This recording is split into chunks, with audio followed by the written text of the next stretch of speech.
Good morning, Access Church. It is so great to be back and to be with you on a Sunday morning. Even though we're not all in the same room, we can be enjoying this experience together. And I would love it if you would say hi in the chat. I've already seen that the Smiths are there with us, or at least Justin. I'm sure that Justin's kids are probably sound asleep and he doesn't want to disturb them at all. So Justin and Jasmine, I can picture you guys right now having a nice, quiet cup of coffee, sitting on the couch, just kind of enjoying the birds chirping outside and letting the kids sleep in a little bit. The Bakers are up this morning. Michelle, good morning. It is so great to see you.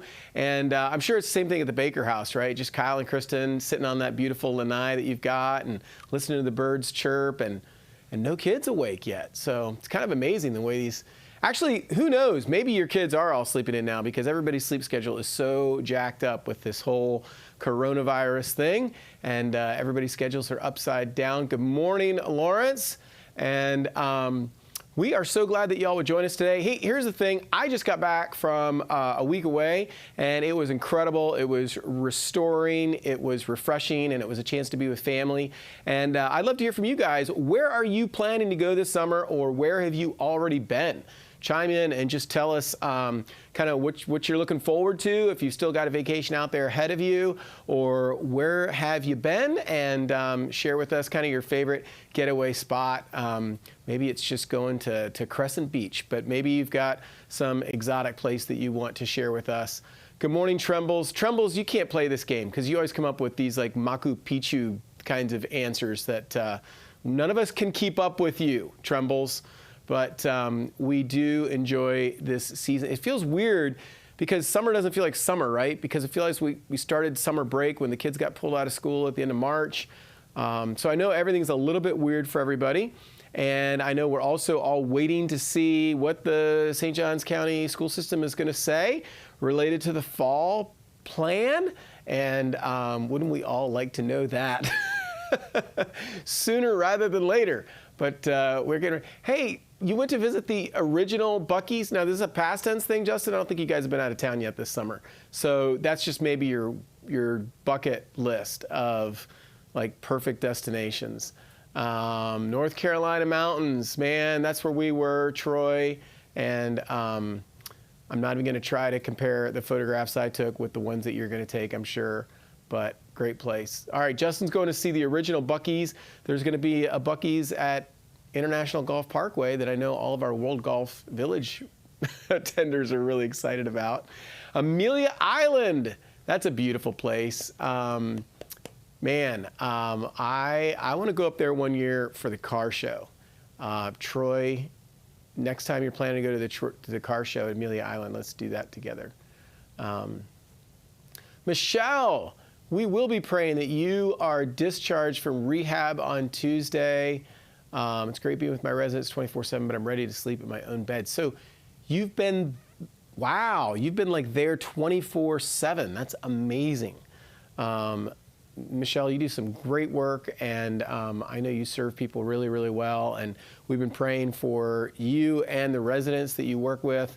I know they're among the most vulnerable of us related to this whole coronavirus thing. And so we've been praying for you on a regular basis. But guys, thank you so much for joining us this morning. We do want to know ways that we can pray for you. We would love to know what God is teaching you during this season. It's been such a crazy season, and I'm excited for this message from Jamie Dickens today. I reached out to Jamie a few weeks ago because he and I have been friends for a long time, and he is an incredible communicator. Jamie was the youth pastor at Buckhead Church for a long time, and then recently started a strategic partner church called East Cobb Church in Atlanta. And he has been someone who we've had communicate at Access a couple times a year. Now he's communicating every single week at East Cobb Church, and he just has a real gift for teaching God's Word, and I'm excited for the message that he's going to share with us today, as well as some great music from our band recorded in the backyard. And I know a lot of us are just enjoying spending some time hanging out in the backyard, so we thought we'd record some music in the backyard, and we're going to enjoy that this morning as well. Kevin, what are the, I'm trying to think here. There should be some things that we may remind you guys about. Oh, I do want to say thank you guys so much for continuing to be generous to Access Church. We're super excited for some of the things that we are getting to do because of your generosity. Matter of fact, just yesterday, I was exchanging emails with Habitat, and we are going to be doing a Habitat build in September, and so we're nailing down the dates that we'll be doing those Habitat builds, and we'll be sharing those with you as soon as those are confirmed. But we're able to do that because of your generosity. We've been able to turn around and be part of several other churches funding a Habitat house that will be built for a needy family here in St. Johns County. We're super excited about that. And then we're also looking forward to giving a gift here in the next few weeks to our partners at 6-8 Ministries. 6-8 Ministries is a fantastic organization that we have done mission trips with in Costa Rica. And 6-8 Ministries has been really hard hit by this whole thing because they have had all of their teams, including ours, have to cancel their trips because of the restrictions that the Costa Rican government has placed on visitors coming in from out of the country. So that's meant that all of their trips have been canceled, which has cost them hundreds of thousands of dollars in anticipated revenue. And so as a church, we want to step up and help 6-8 Ministries so that they can continue to operate. And they still have their staff down there, and they're still doing the ministry that they would be doing if our teams were there. They're just doing it without our teams. So the ministry is still taking place, and we want to participate with them, partner with them, and help fund them. And so we're looking to see how our June giving wraps up. You guys have just been so incredibly generous throughout this season. And so we're looking forward to seeing how much we can give to 6-8 Ministries. So thank you so much for continuing to be generous. Your generosity doesn't just support Access Church and what we do to serve you and to serve your family, but also what we do to serve our community, because we are for St. John's. And we say that we're for St. John's because we believe that if God were to show up today and he were to say one thing to your neighbors, to your friends, to the people that you work with, he would simply say, I'm for you. And not enough people believe that God is for them, because at some point they've come to believe that the church is against them. And if people believe the church is against them, then they think God is against them. And we want people to know that we are for them. And your generosity is one important way that we demonstrate that we are for our community. Good morning, Cimarusties. It is so great to see you, and so glad that you guys could join us this morning. Y'all are up early on a Sunday morning. Kathy, Kathy, answer this for me, because I don't think you drink coffee, but you are always up and so energetic early in the morning. And I cannot wait, guys, until we can see each other back at Liberty Pines and join each other on a Sunday morning. Good morning, Samuel. And just so you know, we are having conversations with the Assistant Superintendent of St. Johns County Schools to talk about the timeline for that, but also with the recent increase in cases.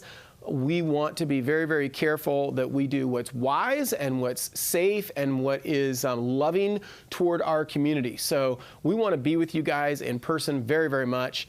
We were hoping that maybe at the end of July we could start meeting together in person. I'm not saying that we're not scratching those plans right now, but we definitely are kind of putting a hold on those plans right now as we evaluate the current situation and think about what are maybe some other options that we can still connect with other people, but maybe not come back to Liberty Pines just yet. So we're open to clever ideas. If you guys have clever ideas, it's a challenging little problem, and we're working on that. So does that mean Kevin's just waving at me like this, like woo? Like he's getting excited, the hallelujah, or is that 10 seconds? However long you want. It's whatever. I just get to talk for as long as I want. Well, guys, this is really, really fun. It's not nearly as much fun as having y'all in the room. And it's funny because as I see your names, we've got a TV here, and I can see your names popping up. Good morning, Jillian. And as I see your names popping up there, I can picture where you sit in the room, and it feels really weird to not just see you in your spots. And I can picture where you serve and our different environments. And I can picture you loving on our kids and loving on our teenagers so well. And I am looking forward to that. Our team is making plans for that. But please just be patient with us on the timing, because there's a lot of factors in play. And as you know, the world changes week to week. So we're making plans, but we're also being very open-handed and trying to allow God to lead us as we move along. Well, like I said, guys, we're super excited about this morning because we've got some great music. We've got a song for you at the beginning. We've got a song for you at the end, so stick around for that. Both recorded in the backyard, and just a great feel to them. And an incredible message from my friend, Jamie Dickens. So thank you so much for joining us. And why don't you stand up, say hello to someone next to you, give them a high five for being here on time, and we'll get started.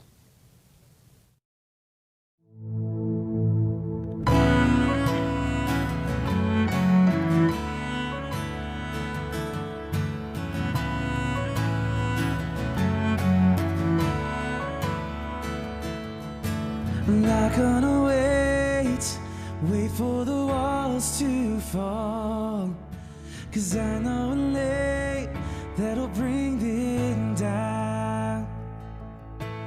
I've got a praise waking within my soul, and I'm not ashamed to declare it now.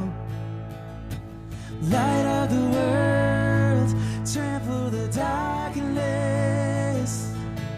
Nothing can stop it. You are the God of the promise. Every word will be accomplished.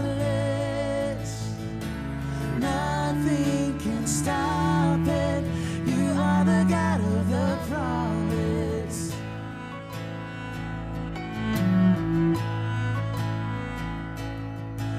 Prepare the way, the King of glory comes. Before his name, every fear must bow. Throw off your chains, Jesus destroyed them all. Up from the grave, he is with us now. Light of the world, trample the darkness. Nothing can stop it. You are the God of the promise. Every word will be accomplished. Nothing can stop it. You are the God of the promise.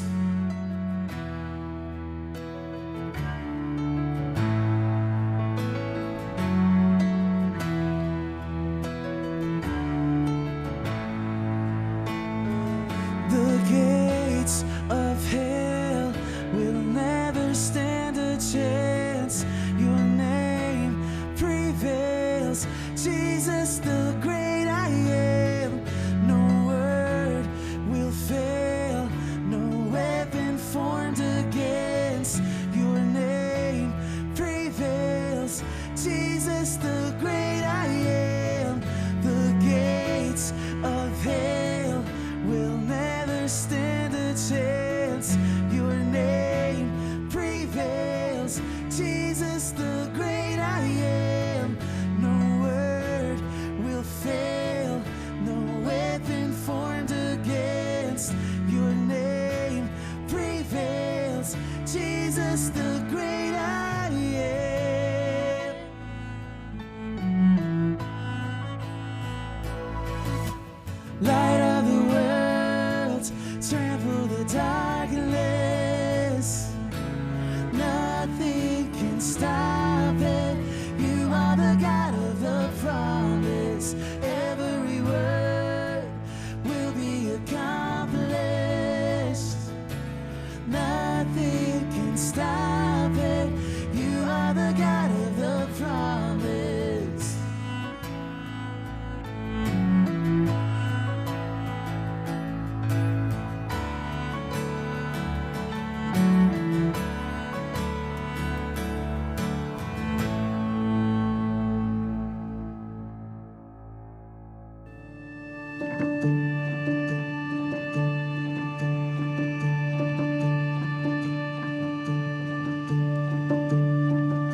Well, we truly are living in unprecedented times, aren't we?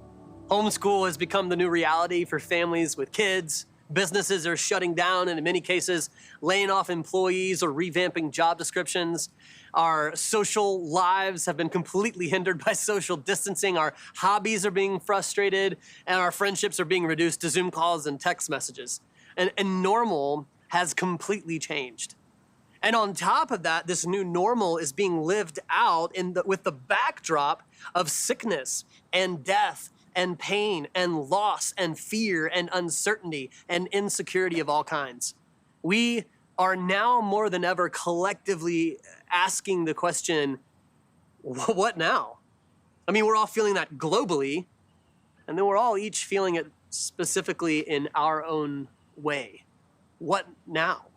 How are we to respond? What are we to think? And where, if anywhere, are we to find God in the middle of it all? What I would like to do is to start looking not backwards at what has happened or even currently at what is happening. I would like to start looking forward to the day when this is going to be over. And I want to talk about it because, guys, I believe that we have a huge opportunity. In fact, I believe that we have an unprecedented opportunity, one that we'll probably never have again in our lives in the way that we have it now. I genuinely believe that for many of us, this season could, or at least should be, or it could be, a season that we remember for years to come, not simply because of the trials, troubles, and tragedies that were brought our way, but because of the immense good that came out of it, that God brought out of it, surely in several ways, but I think especially in this one specific way. And that's this. I believe we have an unprecedented opportunity to be careful how we live.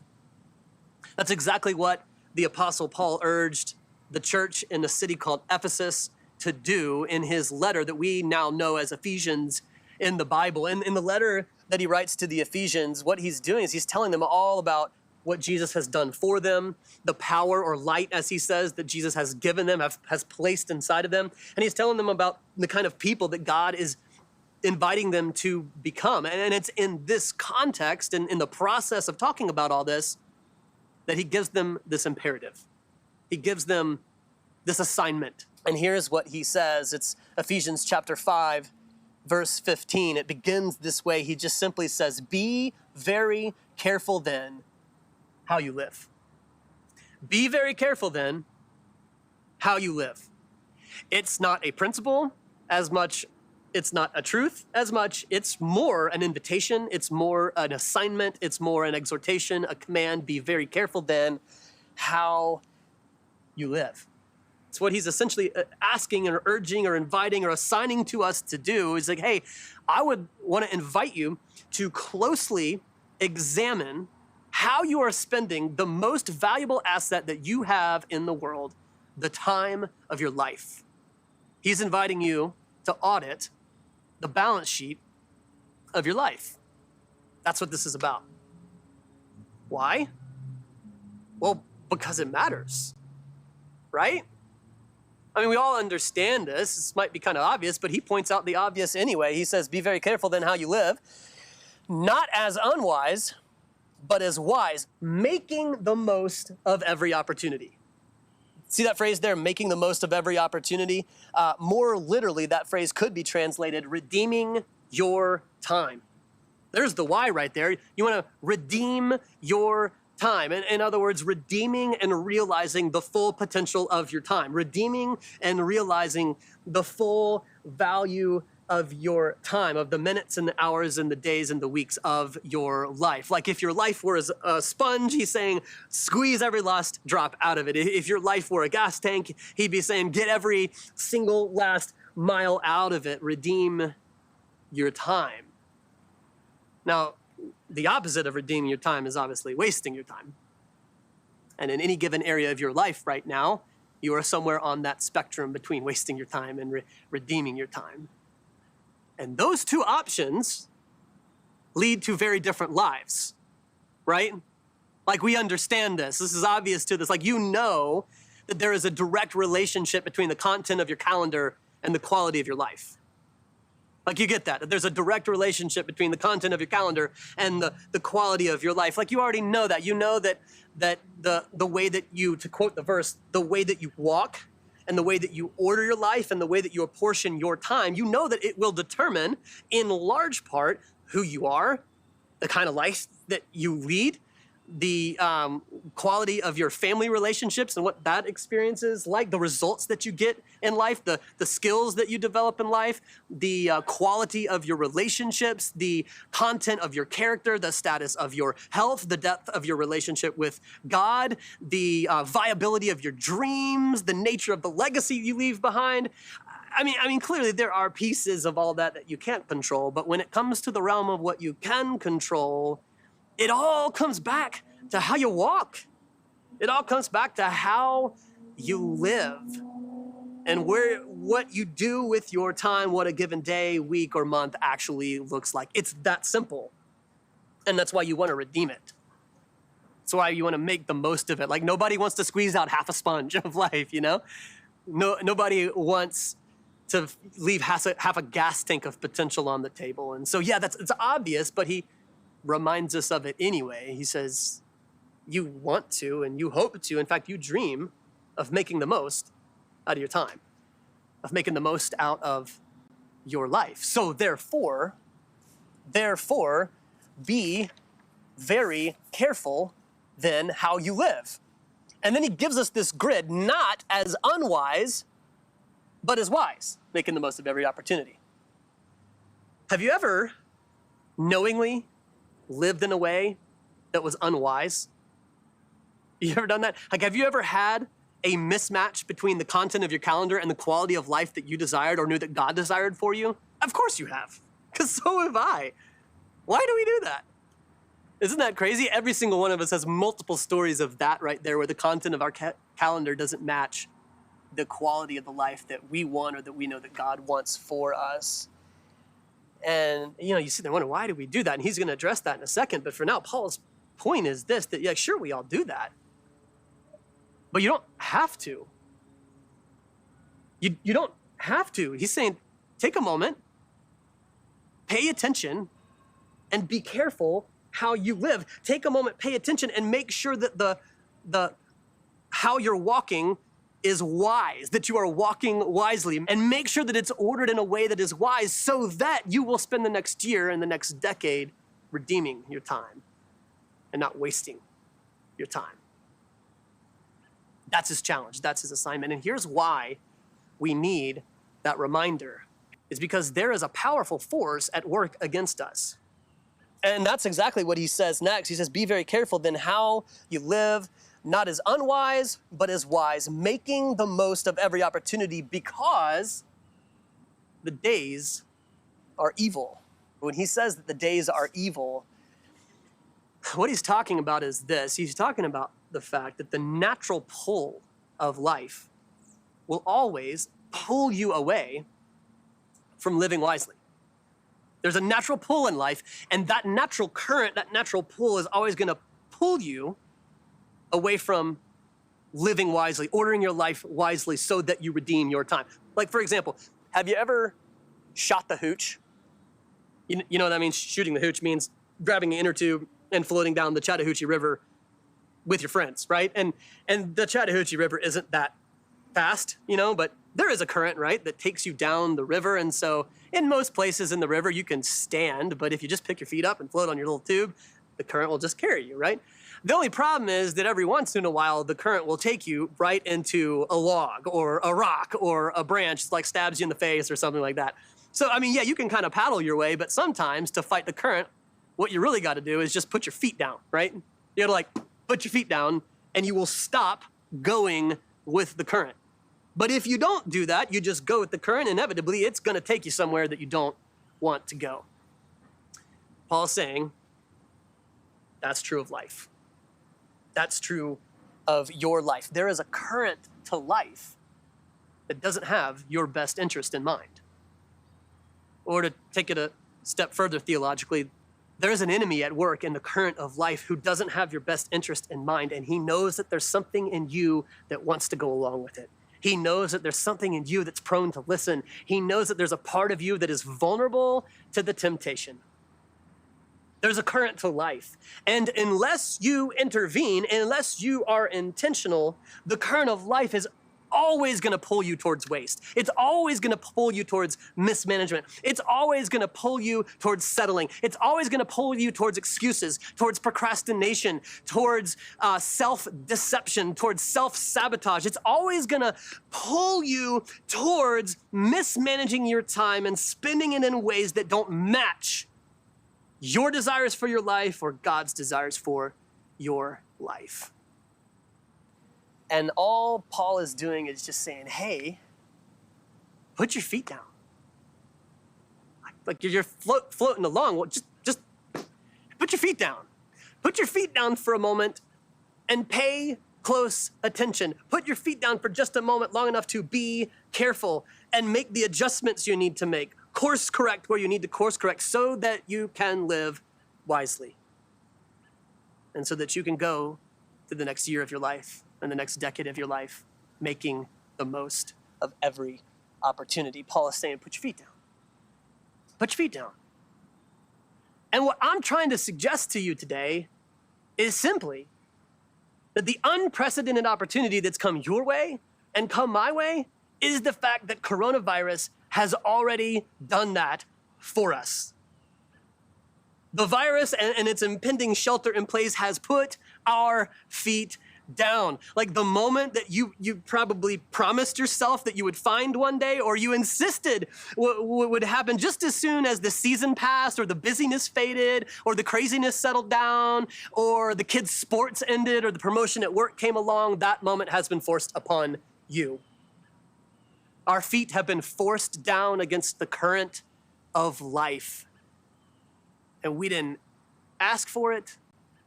We didn't want it, we didn't plan for it, but we got it. We have an unprecedented opportunity, perhaps to hit reset, or perhaps to start from scratch and be careful how we live. You didn't ask for it, but you got it. So let's not waste it. I'd like to leave you with this image. Do you have your bag nearby? Like your briefcase, or your purse, or your backpack, or your gym bag, or your fanny pack, or whatever you use. I'm talking about the bag that is your life. Is that nearby?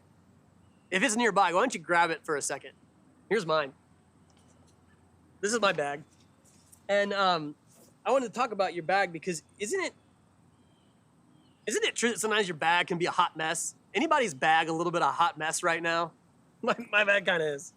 I mean, it's amazing to me how much stuff your bag can accumulate over time. Does anybody feel me on that? Like, I'm talking about like the junk and the things you don't even need, the things that you don't even remember what they are or how they got in there, that just like accumulates. It's like, yeah, there are important things in there, but right next to the important things, and sometimes in the way of the vital things, are a whole bunch of unimportant things, outdated things, forgotten things, and just like the junk of life.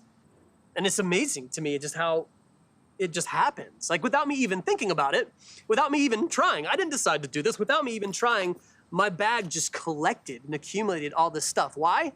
Because the days are evil. This is where the current of life will always pull you and always take you. And I just got a question for you about your bag, and more importantly, really about your life. Have you ever done this? Have you ever taken a moment and been like, you know what? I'm just gonna empty this thing. Have you ever done this? Like, look at all this stuff. I don't even know what's in here. You ever done this with your bag? I think I got a few more things. There's a hat in there.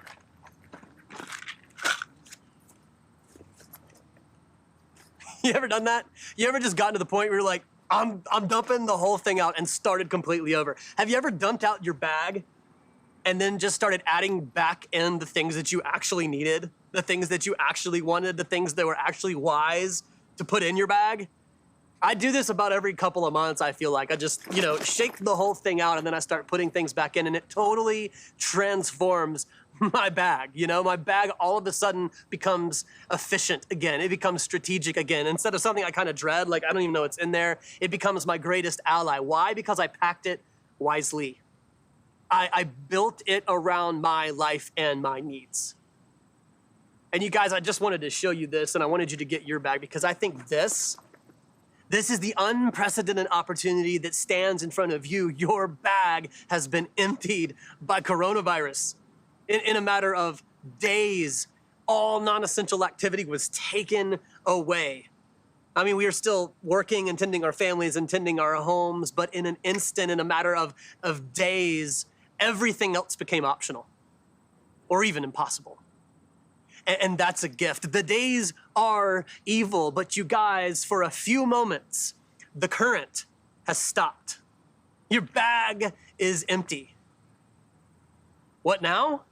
Well, I'll tell you what now. You and I have an amazing opportunity, like we'll probably never have again, to be careful how we live, to examine, to look closely, to pay attention to how we're spending our time so that by the grace and the power of God, we can rebuild, reorder, and repack our lives and how we live wisely and walk back into the new normal poised to make the most of every opportunity. There is a direct relationship between the content of your calendar and the quality of your life. Take advantage of this unprecedented opportunity to be careful then how you live, not as unwise, but as wise, making the most of every opportunity, redeeming your time.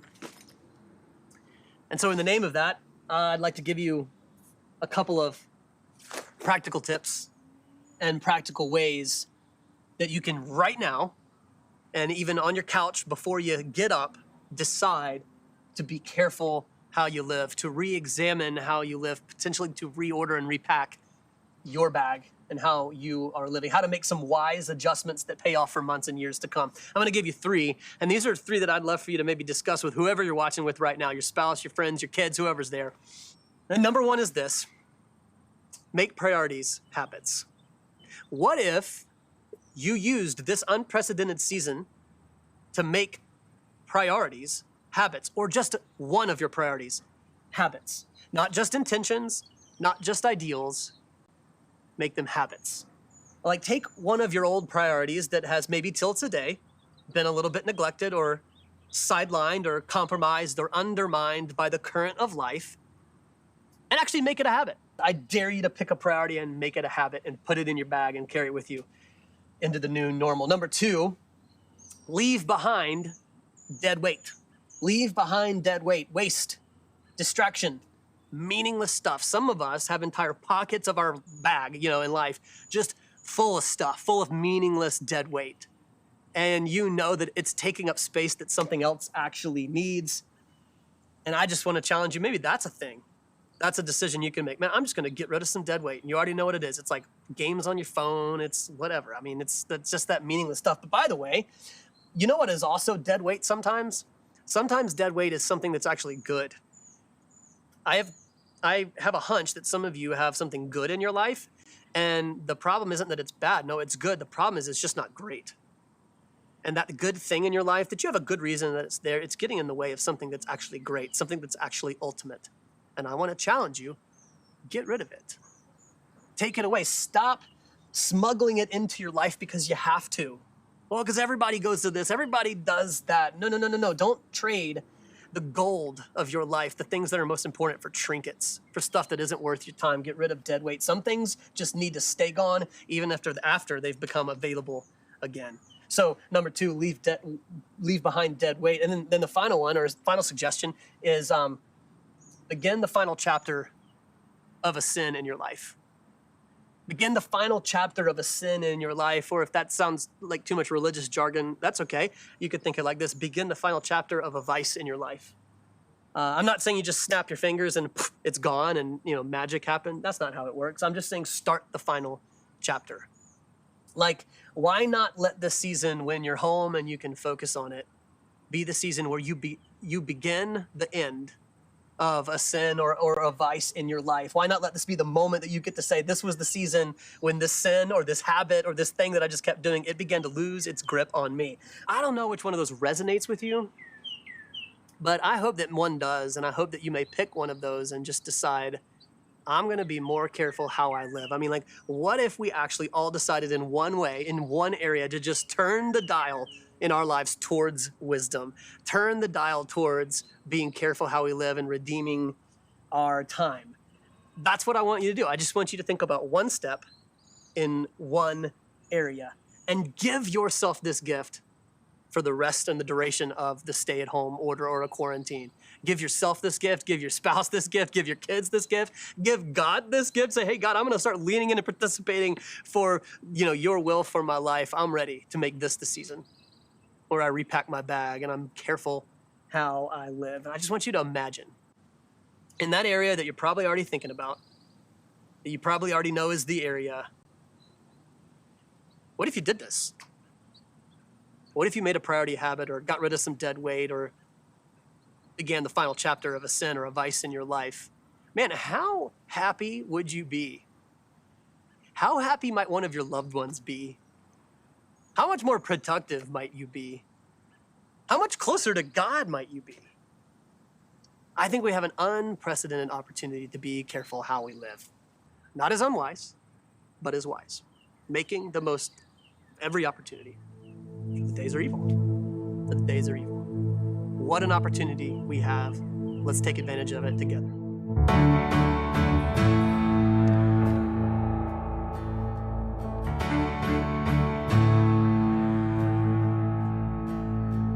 I've searched the world, but it couldn't fill me. Man's empty praise and treasures of fate are never enough. Then you came along and put me back together, and every desire is now satisfied here in love. There's nothing better than you. Oh, there's nothing better than you. Oh, there's nothing. Nothing is better than you.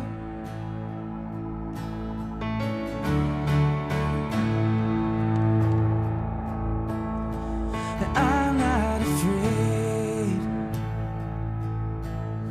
to show you my weakness, my failures and flaws. Lord, you've seen them all, and you still call me friend. 'Cause the God of the mountains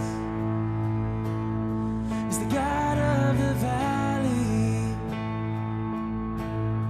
and there's not a place your mercy and grace won't find me again. There's nothing better than you. Oh, there's nothing better than you. Oh, there's nothing. Nothing is better than you. Oh, there's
into guidance. You turn foes into armies. You turn seas into highways. You're the only one who can. You turn graves into gardens. You turn foes into armies. You turn seas into highways. You're the only one who can. You're the only one who can. You're the only one who can.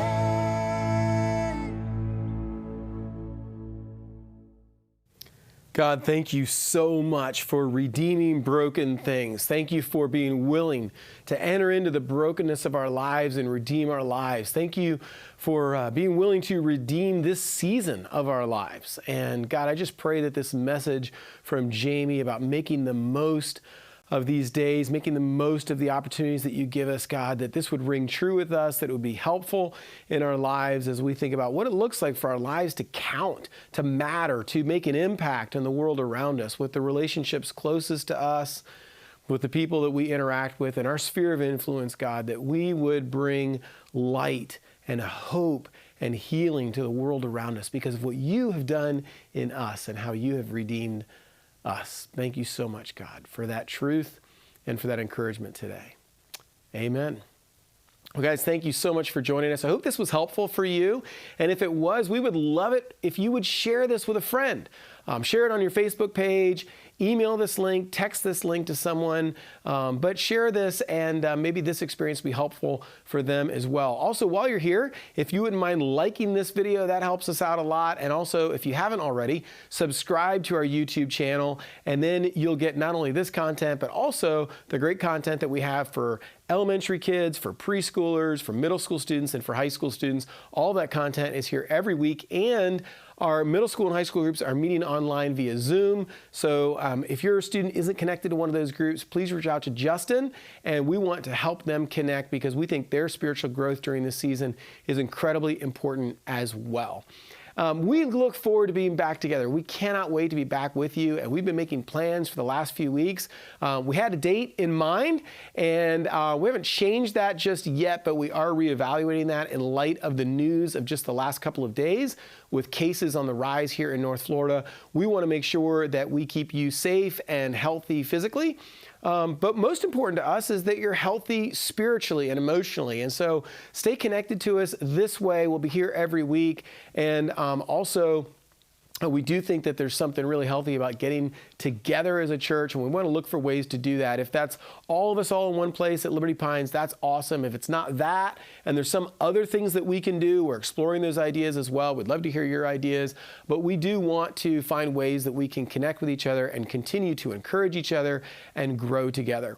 One of the things that will help us to start again at Liberty Pines is for us to have great volunteers in place for all of our environments. And that means volunteers that help us to physically create the environments, as well as small group leaders who will love on our kids really well.